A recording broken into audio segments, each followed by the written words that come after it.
प्रदेश का सबसे भरोसेमंद news channel India news Rajasthan, आपके साथ मैं हूं अंशिका। हमारी खास पेशकश हेलो डॉक्टर में आपका स्वागत है। आज हमारे साथ जुड़ेंगे जयपुर के शेल्बी अस्पताल के इंटरनल मेडिसिन के senior consultant doctor Manish Chaudhary. सीधा हमारे जयपुर स्टूडियो का रुख करेंगे, जहां हमारी सहयोगी शालू सचदेवा ने उनसे विस्तार से बातचीत की है। हेलो डॉक्टर में मौजूद है हमारे साथ बेहद खास मेहमान। हमारे साथ है डॉक्टर मनीष चौधरी। आप है senior consultant physician Shelby hospital. जैसे ही मौसम में बदलाव आता है, हम सबको कोई ना कोई प्रॉब्लम शुरू हो जाती है। किसी को बुखार, किसी को खांसी जुकाम, किसी को आंखों में जलन, और हम सब या तो खुद दवाई लेने लग जाते हैं या डॉक्टर्स के पास भागते हैं। तो आज डॉक्टर मनीष चौधरी हमें बताएंगे कि किस तरह से ये आम प्रॉब्लम्स जो हैं, जो कभी ना कभी मेजर भी हो सकती हैं, कैसे इनसे बचा जाए, क्या है इनका प्रिवेंशन और क्या है इनका क्योर। तो आइए स्वागत करते हैं डॉक्टर मनीष चौधरी का। डॉक्टर मनीष, बहुत बहुत स्वागत है आपका हेलो डॉक्टर में। नमस्कार मैम, थैंक यू। ये मेरा सौभाग्य है कि आपने मुझे यहाँ बुलाया। मैं इसके लिए आपको और इंडिया न्यूज़ को धन्यवाद देता हूँ। जी, थैंक यू सो मच। तो डॉक्टर मनीष, जैसे मौसम में बदलाव आता है, शेल्बी हॉस्पिटल की ओपीडी में कैसा नज़ारा देखने को मिलता है? किस तरह के पेशेंट्स जो हैं सबसे ज़्यादा सामने आते हैं? देखिए, अभी गर्मियों का मौसम है। गर्मियों के मौसम में यूजुअली हमारे पास आते हैं उल्टी दस्त के मरीज, लू लगना, बुखार होना, डिहाइड्रेशन, इस तरह के मरीज हमारे पास इन दिनों ज़्यादा आते हैं। जी, तो अगर हम बुखार की बात करें तो आजकल बुखार के भी जो है बहुत सारे फॉर्म्स आ चुके हैं डॉक्टर मनीष।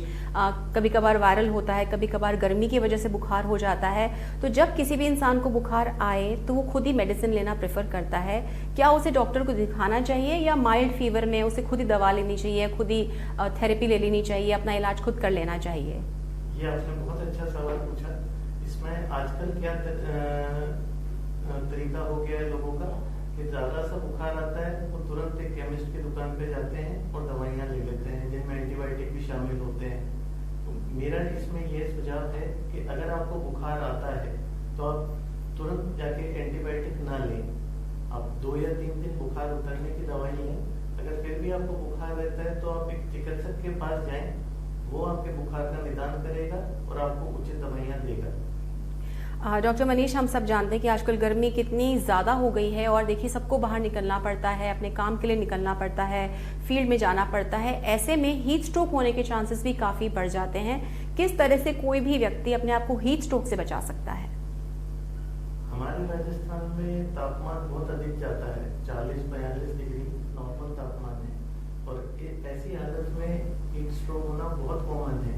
हीट स्ट्रोक के साथ ही एक और तकलीफ होती है, हीट एग्जॉशन। जब आदमी बिना पानी के लंबे टाइम तक धूप में काम करता है तो उसे हीट एग्जॉशन भी हो सकता है। इससे बचने का सबसे आसान तरीका है बार बार पानी पीना, बार बार पानी पीना एवं खाली पेट धूप में ना निकलना। आप जब भी बाहर जाना हो तो अपने साथ एक पानी की बोतल रखें और कुछ खाकर ही निकलें।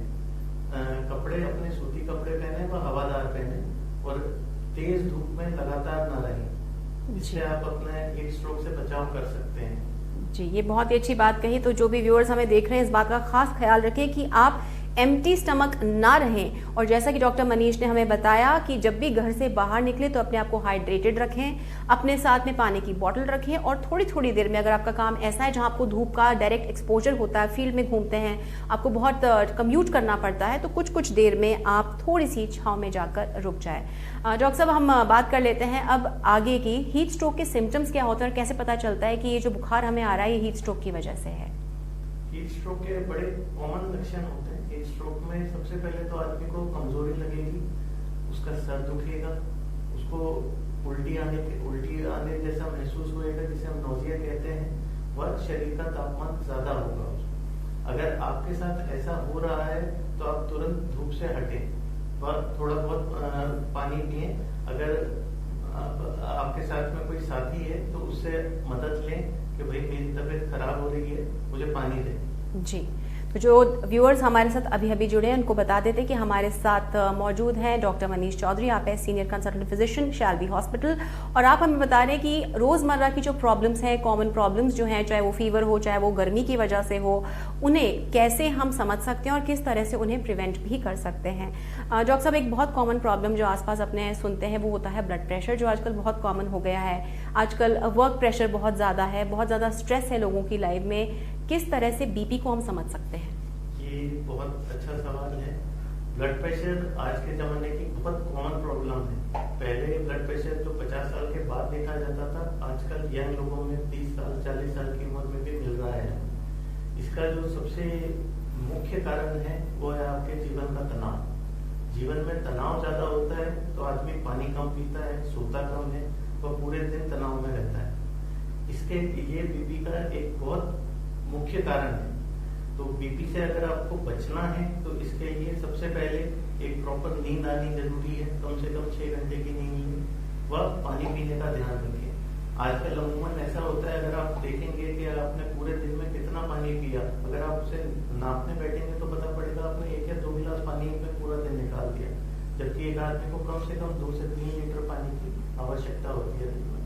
तो इसका सबसे बेहतर एक तरीका है, आप 1 लीटर की पानी की बोतल अपने पास भर के रखें और वैसे 3 बोतल आप 24 घंटे में पिएंगे तो आप बीपी से काफी हद तक बचे रहेंगे। जी, लेकिन डॉक्टर साहब यहाँ पर ये जानना ही बहुत ज़रूरी है कि बीपी भी एक ऐसी प्रॉब्लम है जिसके कुछ सीरियस रिपरकशंस भी हो सकते हैं। तो कब एक इंसान को डॉक्टर के पास आना चाहिए, और अगर हम शैल्बी हॉस्पिटल की बात करें, किस तरह से बीपी पेशेंट्स को डायग्नोस किया जाता है, किस तरह से उनके इलाज किया जाता है? इसके लिए ये सबसे ज्यादा जरूरी है कि आप एक बार डॉक्टर के पास जाएं, और दूसरी इसमें खास जरूरत है कि जब आप डॉक्टर के पास जाएं तो आपका ब्लड प्रेशर नपे। अमूमन ऐसा होता है कि आदमी डॉक्टर के पास जाता है और उसका ब्लड प्रेशर नहीं नपता। तो इसमें शैल्बी हॉस्पिटल में हमारा नियम है, जो भी मरीज आता है उसका ब्लड प्रेशर नपता है। ब्लड प्रेशर को हम 10% डिजीज कहते हैं, मतलब 100 में से 10% लोगों को ब्लड प्रेशर होता है, और उनमें से भी 10% लोगों को ही पता होता है कि उन्हें ब्लड प्रेशर है। तो इसके लिए बीपी, ये ना सोचे बीपी में कि मेरे को कोई लक्षण आएगा तो ही मुझे बीपी होगा। सामान्य आदमी में भी ब्लड प्रेशर हो सकता है, क्योंकि ब्लड प्रेशर का पहला लक्षण कई बार होता है लकवा। उसी से बचाने के लिए ब्लड प्रेशर की दवाई दी जाती है। तो आप कभी भी डॉक्टर के पास जाएं तो अपना ब्लड प्रेशर जरूर चेक कराएं कि साहब मेरा एक बार ब्लड प्रेशर चेक करिए। अमूमन ये देखा गया है कि जो ब्लड प्रेशर पता पड़ता है किसी को, वो उसी स्थिति में पता पड़ता है जब उसका ब्लड प्रेशर नप जाता है और वो किसी और बीमारी के लिए दिखाने आया होता है। जी बिल्कुल, ये बहुत ज़रूरी, यानी कि रेगुलर मॉनिटरिंग जो है ब्लड प्रेशर की बहुत ज़रूरी है। अब एक थोड़ा सा डिस्क्रिप्शन डॉक्टर साहब दे दीजिए हाई बीपी का और लो बीपी का, क्या कुछ इसके सिम्टम्स होते हैं? और जैसा कि आपने कहा उम्र का ब्लड प्रेशर से कनेक्शन कम होता है, तो जब हाई बीपी होता है तो उसके क्या सिम्टम्स होते हैं, बीपी लो होता है तो उसके क्या सिम्टम्स होते हैं? देखिए, मैं ये क्लियर करना चाहूंगा कि उम्र के साथ ब्लड प्रेशर बढ़ता है, क्योंकि हमारे जो ब्लड वेसल्स होते हैं उनकी बहुत हार्ड होती हैं। तो 50 साल के बाद जो बीपी आता है उसे हम एसेंशियल हाइपरटेंशन कहते हैं, क्योंकि वो अपनी ब्लड वेसल्स की हार्डनिंग के कारण हुआ। पर अगर 30 साल की उम्र में किसी युवा को ब्लड प्रेशर हो रहा है तो उसके लिए फिर हमें उसके शरीर में कारण ढूंढने पड़ते हैं कि इसको कोई बीमारी तो नहीं है जिसके कारण ये ब्लड प्रेशर हो रहा है। यूजुअली जो ब्लड प्रेशर का मुख्य कारण होता है वह किडनी संबंधित समस्या। तो उसके लिए किडनी का चेकअप जरूरी है अगर किसी यंग आदमी में ब्लड प्रेशर है। दूसरा है थायराइड की समस्या, उसमें भी कई बार ब्लड प्रेशर पाया जाता है। तो अगर आपका ब्लड प्रेशर ज्यादा है तो सबसे पहले तो आप किसी चिकित्सक के पास जाकर उसके पास उसका कारण ढूंढें। शैल्बी अस्पताल में हम इसका कारण ढूंढने के लिए सदैव तत्पर हैं। अगर आपको कारण मिल जाता है तो ये ब्लड प्रेशर क्योर हो सकता है। अगर कारण नहीं मिलता तो हम इसके जो दुष्प्रभाव है लंबे समय में उससे हम आपको बचा सकते हैं। ब्लड प्रेशर की दवाई यूजुअली लोग लेते हैं, वो इसलिए लेते हैं कि मेरे को डॉक्टर साहब मैंने दवाई ले ली, मेरे को कोई फर्क महसूस नहीं हो रहा। तो ब्लड प्रेशर, मैं यहाँ पे ये क्लियर कर देता हूँ कि ब्लड प्रेशर की दवाई इसलिए नहीं दी जाती कि आपको अच्छा महसूस हो। ब्लड प्रेशर की दवाई इसलिए दी जाती है कि आपका जो ब्लड प्रेशर है वो कंट्रोल में रहे, ताकि आप बीपी के जो दुष्प्रभाव हैं उससे बच सके। यहाँ ये जानना जरूरी है कि दुष्प्रभाव ब्लड प्रेशर के क्या क्या हो सकते हैं जी। तो ब्लड प्रेशर का सबसे कॉमन जो दुष्प्रभाव है वह मस्तिष्क में नस फटना या थक्का जमना, जिसे हम कॉमन लैंग्वेज में लकवा आना कहते हैं। ब्लड प्रेशर की दवाई उसी को रोकने के लिए दी जाती है कि वह ना हो। दूसरा दुष्प्रभाव है गुर्दे का खराब होना। ज्यादा प्रेशर में किडनी खराब होती है और आदमी को डायलिसिस पे चढ़ना पड़ता है। तीसरा दुष्प्रभाव है हार्ट अटैक होना, हार्ट का फेल होना। ये जब भी प्रेशर बढ़ता है तो हार्ट पे लोड पड़ता है, तो आदमी अगर ब्लड प्रेशर को कंट्रोल रखता है तो उसका हृदय भी स्वस्थ रहेगा। फिर नेत्र ज्योति, जो हमारी आंखों की ब्लड वेसल्स हैं वो ज्यादा प्रेशर में हार्ड हो जाती हैं, जिससे नेत्र ज्योति कमजोर होती है। तो ब्लड प्रेशर को कंट्रोल रखना बेहद जरूरी है। मेरी ये राय है कि 30 साल से अधिक उम्र के हर आदमी को अपना ब्लड प्रेशर साल में एक बार चेक करा लेना चाहिए। जी, यहाँ पर तो एक बात मैं और जोड़ना भी चाहूँगी और आपसे पूछना चाहूँगी, क्योंकि हमारे यहाँ पे जब तक किसी चीज़ का सिम्टम नहीं आता या सिम्टम ऐसा नहीं होता कि डॉक्टर के पास जाने की ज़रूरत ही पड़े, हम चेकअप नहीं करवाते। डॉक्टर साहब, अगर हम बात करें फुल बॉडी चेकअप की, तो इसका क्या इंपॉर्टेंस है और कब कब लेना चाहिए और किस एज से स्टार्ट कर देना चाहिए? ये अच्छा सवाल है आपका। इसमें मैं ये बताना चाहूँगा, पहले हमारे पास जो मरीज आते थे वो बीमारी लेकर आते थे कि साहब मुझे बीमारी है, मुझे इसका निदान करिए, क्यूरेटिव मेडिसिन कहते थे हम। आजकल नया जमाना है प्रिवेंटिव मेडिसिन का, कि बीमारी को होने से पहले ही उसके रिस्क फैक्टर समझ के उसको रोका जाए। तो उसके लिए एक बहुत कारगर तरीका है फुल बॉडी चेकअप। इसमें क्या होता है, शरीर के जो कॉमन पैरामीटर्स है उनका एक हम चेकअप करते हैं ताकि ये पता लग जाए कि शरीर में कहीं कोई गड़बड़ तो नहीं हो रही। जी। जैसे कि मान लीजिए आपके माता पिता को हृदय संबंधी बीमारी है या डायबिटीज है, तो आपको भी हम टेस्ट करके ये बता पाएंगे कि भाई आपको इस बीमारी के होने के रिस्क के चांसेस कितने हैं। अगर आपको ये पहले पता चल जाए तो आप उसके प्रति सावचेत हो जाएंगे और उस बीमारी से बच पाएंगे। बिल्कुल। और डॉक्टर साहब, बात करें हम शैल्बी हॉस्पिटल की, तो क्या कुछ यहाँ पर सिस्टम है, क्या कुछ व्यवस्थाएं आपके हॉस्पिटल में फुल बॉडी चेकअप की? देखिए, शैल्बी अस्पताल में इसकी हमने बहुत अच्छी सुविधा बना रखी है। हमने भिन्न भिन्न प्रकार के पैकेजेस बना रखे हैं, जिसमें होल बॉडी चेकअप भी है, कार्डियक चेकअप भी है, डायबिटीज चेकअप भी है, किडनी डिजीज चेकअप भी है।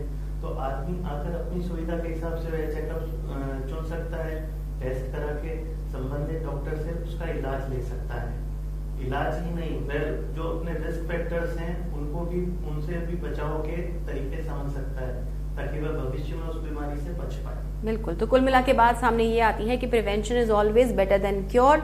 तो बीमार पड़ने से पहले ही अपना फुल बॉडी चेकअप कराएं। शैल्बी हॉस्पिटल के एक्सपर्ट डॉक्टर्स की जो टीम है तत्पर है आपको सजेस्ट करने के लिए, एडवाइस करने के लिए, आपको कंसल्टेशन देने के लिए, जिससे कि आप हेल्दी रह सके। तो डॉक्टर साहब, एक जो बहुत कॉमन प्रॉब्लम आजकल हमें दिख रही है और जो बहुत ज़्यादा आसपास है भी, कि बुखार जो पहले 3 दिन में ठीक होता था वो कभी कभी 5 दिन, कभी कभी 10 और 15 दिन तक खिंच जाता है। खांसी जुकाम है वो ठीक नहीं होती। क्या कुछ कारण है इसके और कैसे इससे बचा जा सकता है? ये आजकल सामान्य प्रॉब्लम है, स्पेशली कोरोना के बाद ऐसा देखा गया है कि बुखार जब भी किसी को होता है तो वो 5-5, 6-6 दिन तक ठीक नहीं होता।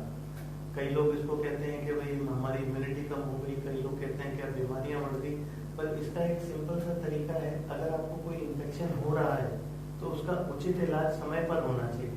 अगर आप उसका उचित इलाज नहीं लेते हैं तो बीमारी बढ़ती जाएगी।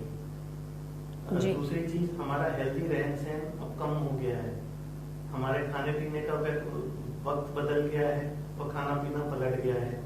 हम पानी पीने पे प्रॉपर ध्यान नहीं देते, हम नित्य व्यायाम पर, डेली एक्सरसाइज पे कोई ध्यान नहीं देते। तो अगर आप हेल्दी रहना चाहते हैं तो उसका पहला उसूल है हेल्दी लाइफस्टाइल। बिल्कुल। और healthy mind lives in a healthy body. और हम देख रहे हैं कि आजकल कितना वर्क प्रेशर बढ़ गया है। घंटों जो वर्क फ्रॉम होम कल्चर आ गया है, लैपटॉप के सामने, डेस्कटॉप के सामने बैठे रहते हैं। ऐसे केसेस में डॉक्टर साहब किस तरह से कोई भी व्यक्ति है अपने आप को हेल्दी रख सकता है? क्योंकि 8-8, 10-10 घंटे की जो नौकरी लगातार कंप्यूटर के सामने चल रही है, लैपटॉप के सामने चल रही है, तो जाहिर सी बात है कि इसका जो असर है सीधे सीधे सेहत पर भी पड़ेगा। किस तरह से ये जो लोग हैं जिनको नौकरी तो देखिए खैर सबको करनी ही है, अपने आप को हेल्दी रख सकते हैं? देखिए, इसमें मैं कुछ बातें आपको बताना चाहूँगा। सबसे पहले तो अपना एक एक्सरसाइज का शेड्यूल बनाएं कि आपको डेली एक्सरसाइज करनी है। अब कई लोग कहते हैं कि सर मेरे को सुबह समय नहीं मिलता या मैं नाइट ड्यूटी से आता हूँ तो मैं सुबह एक्सरसाइज नहीं कर सकता। तो इसमें आप ये समझिए कि आप सुबह से लेकर रात तक दिन में कभी भी एक्सरसाइज कर सकते हैं। एक शेड्यूल अपना बनाएं और 1 घंटे का एक व्यायाम जो होता है वो बहुत जरूरी है हेल्दी लाइफस्टाइल के लिए। कम से कम आधे घंटे का वॉक करें। अगर कोई व्यायाम आप नहीं भी कर पा रहे हैं तो आधे घंटे का वॉक करें। दूसरी चीज, मैंने पानी के लिए जैसा पहले बताया, कम से कम 3 लीटर पानी जरूर पिए। ये गर्मी में तो हो जाता है, सर्दियों में लोग पानी कम पीते हैं, इस कारण हमें पेशाब के इन्फेक्शन की संभावना है। बहुत ज्यादा मरीज भी देखने को मिलते हैं कि पेशाब का इन्फेक्शन हो गया, पानी नहीं पी रहे, तो 3 लीटर पानी कम से कम पिए, 3 किलोमीटर डेली वॉक करें। बिल्कुल। और आजकल तो देखिए स्मार्ट ज़माना है, मोबाइल भी स्मार्ट हो चुके हैं, हमारे गैजेट भी स्मार्ट हो चुके हैं, तो हमें टाइम टू टाइम वो रिमाइंडर भी देते रहते हैं कि हमें कितना वक्त हो गया है बैठे हुए, तो कहीं ना कहीं हम टेक्नोलॉजी का भी सही इस्तेमाल कर सकते हैं। डॉक्टर मनीष, आप जरूर अग्री करेंगे इस बात पर। जी बिल्कुल, आजकल बहुत अच्छे ऐप्स आ गए हैं फोन पे भी। इवन आप पानी पीने का रिमाइंडर भी लगा सकते हैं कि हर घंटे में वो आपको अलर्ट दे। इवन आप पीडोमीटर है, अच्छा ऐप है जिसमें आप अपना वॉक का शेड्यूल सेट कर सकते हैं, आप दूरी नाप सकते हैं। स्मार्ट वॉचेज आ गई हैं जिसमें आप अपना हार्ट रेट नाप सकते हैं।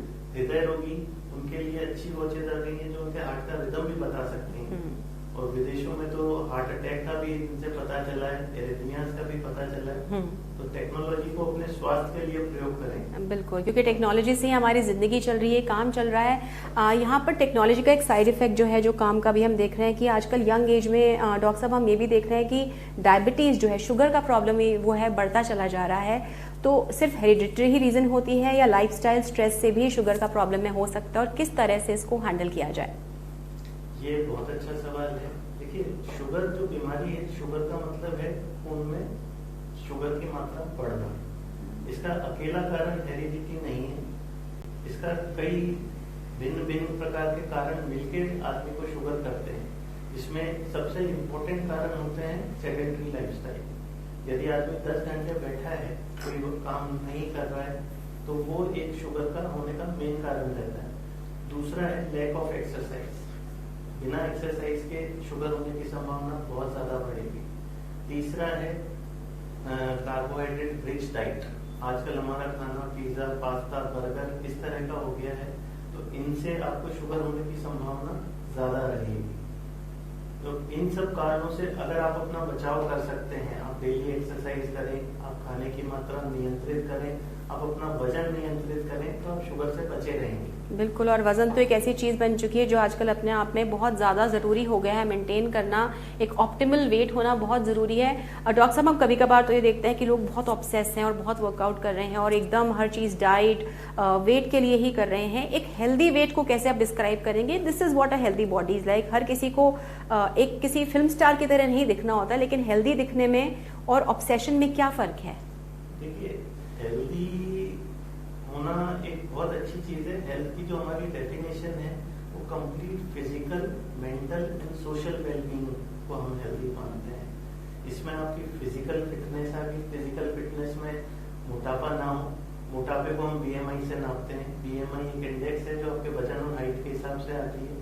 तो अगर आपके टमी, जिसे हम पेट कहते हैं, वो नहीं है, आप मोटे नहीं हैं, आप अच्छे से चल फिर सकते हैं, आप दो मंजिल बिना सांस फूले चढ़ सकते हैं, तो आप फिजिकली हेल्दी हैं। दूसरा इसका कारक है मेंटल।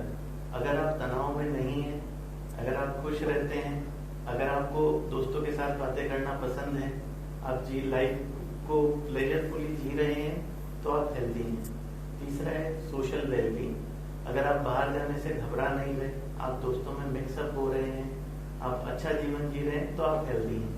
तो ये हेल्थ जो है वो सिर्फ बॉडी बनाना या पतला होना या मोटा होना नहीं है।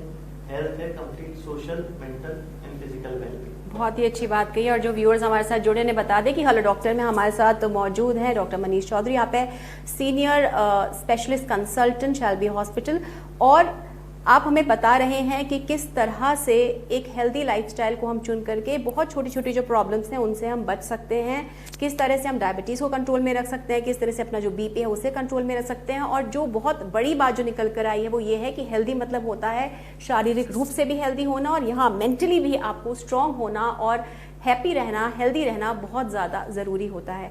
डॉक्टर साहब, एक और जो प्रॉब्लम जो आसपास देखने में मिलती है, और तो बहुत ज़्यादा नहीं है, इसका आप ज़्यादा बता सकते हैं, क्योंकि स्लीप साइकिल्स बहुत डिस्टर्ब हो चुकी हैं, क्योंकि वर्क प्रेशर्स ऐसे हैं, लाइफस्टाइल ऐसा है, तो कई लोगों को स्नोरिंग की भी प्रॉब्लम होती है। तो जब ये स्नोरिंग की प्रॉब्लम होती है तो is it some kind of physical element या कुछ सांस की बीमारी है? किस तरह से हम इसको समझ सकते हैं? स्नोरिंग या खर्राटे लेना एक बहुत कॉमन प्रॉब्लम है, और ये प्रॉब्लम व्यक्ति के पार्टनर से अधिक कोई नहीं समझ सकता। जी। स्नोरिंग एक प्रक्रिया है, जब आदमी सांस लेता है तो उसके जो श्वास का रास्ता है उसका जो लेयर्स हैं वो फड़फड़ाते हैं, जिसे हम स्नोरिंग बोलते हैं। स्नोरिंग यूजुअली मोटे लोगों में देखी जाती है। स्नोरिंग का एक जो मुख्य कारण है वह है मोटापा। अगर आदमी पतला है तो उसमें स्नोरिंग की संभावना कम रहेगी। दूसरा स्नोरिंग का कारण है टॉन्सिल्स और एडिनोइड्स होना। ये बच्चों में बहुत कॉमन देखा जाता है, जिससे सांस में प्रॉब्लम होती है। स्नोरिंग खुद में एक बड़ी बीमारी है। एक तो वह आपके पार्टनर को डिस्टर्ब करती है स्लीप में, दूसरा उस व्यक्ति को खुद को वह हार्ट डिजीज, डायबिटीज, स्ट्रेस और स्ट्रोक, इन चारों बीमारियों के लिए प्रीडिस्पोज करती है। मतलब जिस व्यक्ति को खर्राटे ज्यादा आते हैं उसे हार्ट की तकलीफ होने की संभावना ज्यादा रहती है, स्ट्रोक होने की संभावना ज्यादा रहती है, ब्लड प्रेशर होने की संभावना ज्यादा रहती है, डायबिटीज होने की। तो अगर आपको खर्राटे की तकलीफ है तो आप उसको इग्नोर ना करें, एक डॉक्टर के पास जाकर उसका उचित निवारण लें। क्या इसका निवारण शैल्बी हॉस्पिटल में भी मौजूद है? क्योंकि खर्राटों का जो प्रॉब्लम है उसे तो सीरियसली लिया ही नहीं जाता डॉक्टर साहब। यूजुअली लोग इसको मजाक में उड़ाते हैं, उस व्यक्ति का मजाक उड़ाते हैं और उसको बहुत ही ज्यादा लाइटली लिया जाता है। लेकिन आपने जो बात कही उसे समझ में आ रहा है कि it is a very serious issue, it is a serious concern. तो क्या शैल्बी हॉस्पिटल में भी कुछ ट्रीटमेंट है इसे लेकर के? जी मैडम, शैल्बी हॉस्पिटल में हम खर्राटों का निदान करते हैं। खर्राटों के लिए सबसे पहले हम उनका कारण ढूंढते हैं। अगर एडिनोइड्स वगैरह है तो हमारे पास उसका भी इलाज है।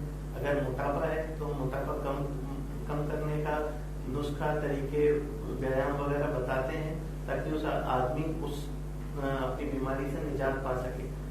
अगर इनमें से हमें कोई भी कारण नहीं मिलता तो भी इसके तरीके हैं। बाइकअप मशीन्स होती हैं जिनसे आपके खर्राटे रुक सकते हैं। इसमें मैं खास चीज बता दूं कि अगर आप रात में खर्राटे लेते हैं तो आपके शरीर में ऑक्सीजन की मात्रा कम होती रहती है। स्लीप स्टडी के दौरान ही पता चलता है। और रिकरेंट जो हाइपोक्सियाज होते हैं वो आपके दिमाग को नुकसान पहुंचाते हैं। जी, तो ये बहुत ही ज़्यादा एक सीरियस मैटर है और इसे सीरियसली ही लेना चाहिए। डॉक्टर साहब, हम कभी कभार देखते हैं एक व्यक्ति हेल्दी होता है और बहुत नॉर्मल लाइफ भी जी रहा होता है, लेकिन फिर भी वो कहता है पता नहीं क्यों थकान सी रहती है, उसे कंसिस्टेंट क्रॉनिक फटीग रहता है, वो फोकस नहीं कर पाता। और ये वाली प्रॉब्लम्स हम देखते हैं बच्चों में भी होती है, टीनेजर्स में भी होती है, वर्किंग प्रोफेशनल्स में भी होती है, किसी भी एज ग्रुप को हो सकती है। दिखने में वो व्यक्ति स्वस्थ दिखता है कि कहीं कुछ प्रॉब्लम नहीं है, लेकिन फिर भी उसको फटीग रहता है, कमजोरी फील होती है, नींद आती है। क्या कुछ रीजंस हैं और कैसे इसे समझा जा सकता है? ये काफी अच्छा आपने सवाल पूछा। ये आजकल बहुत कॉमन प्रॉब्लम है। मरीज आके कहता है कि साहब मेरे को कोई बीमारी नहीं है पर मुझे कमजोरी लगती है, मैं पूरा काम जिस तरह से पहले कर पाता था उस तरह से नहीं कर पाता हूँ। तो यहाँ पे मैं यही कहूंगा, health is not merely absence of disease. अगर आप कमजोर फील कर रहे हैं तो आप हेल्थी नहीं है। अब ये कमजोरी के कई कारण होते हैं। पहला तो है विटामिन डी की कमी, विटामिन B12 की कमी, जो कि आप चेकअप्स के द्वारा पता कर सकते हैं। लेडीज में इसका एक बहुत कॉमन कारण है खून की कमी होना। हमारे यहाँ पे आयरन रिच डाइट नहीं खाई जाती, B12 रिच डाइट, क्योंकि ज्यादातर लोग शाकाहारी हैं तो B12 की भी कमी मिलती है। तीसरा, कई बार हमें इसमें कारण मिलता है थायराइड का। थायराइड एक बहुत कॉमन बीमारी है, उससे भी आदमी को कमजोरी लगती है। और चौथा जो एक मुख्य कारण ये भी है कि आदमी खुद ही व्यायाम नहीं करता, इस कारण भी उसके शरीर में कमजोरी बनी रहती है। जी। तो अगर आपको ये लगता है कि आपको शरीर में कमजोरी है, आप उस जिस लेवल तक पहले कार्य कर पाते थे उस लेवल तक नहीं कर पा रहे हैं, तो मैं आपको ये सलाह दूंगा हमारे पास आए, हम उसका निदान करेंगे। बिल्कुल डॉक्टर मनीष, आपने जितनी सहजता से इस बात को बताया, मुझे पूरा यकीन है कि जो व्यूअर्स हमें देख रहे हैं वो इस बात को समझ चुके होंगे कि किसी भी तरह की अनईजीनेस हो तो तुरंत डॉक्टर के पास जाएं, अपना रेगुलर चेकअप कराएं। और शैल्बी हॉस्पिटल के डॉक्टर्स की एक्सपर्ट टीम आपको कंसल्टेशन देने के लिए तत्पर 24/7 रेडी है। आपको काउंसलिंग भी दी जाएगी।